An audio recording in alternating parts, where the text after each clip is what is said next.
Mga kapuso, naglabas ng General Flood Advisory ang Pag-asa sa ilang bahagi ng bansa ngayong araw. Kabilang po dyan ang Camarines Provinces, Catanduanes, Sorsogon, Albay, Masbate, Northern Samar, Eastern Samar, Samar, Agusan del Sur, Dinagat, Surigao del Norte at Surigao del Sur. Ang posibleng baha sa mga nasabing lugar ay dahil po sa inaasahang ulan na dulot ng easterlies.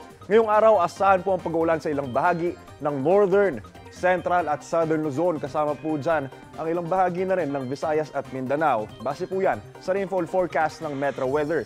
Ulit din ilang bahagi ng Visayas at Mindanao, mga kapuso, kaya mag-ingat po tayo. Posible po ang heavy rain sa ilang lugar na maaaring magdulot ng baha o kaya naman ang landslide, kaya maging alerto po tayo. May chance rin ng ulan sa ilang bahagi ng Metro Manila ngayong araw ng Holy Tuesday. Ingat po tayo, mga kapuso. Ako po si Anjo Pertiara. Know the weather before you go. Para mark safe lagi, mga kapuso. Kapuso, para laging una ka sa mga balita, bisitahin at mag-subscribe sa GMA Integrated News sa YouTube. Sa mga kapuso abroad, samahan nyo kami sa GMA Pinoy TV at sa www.gmanews.tv.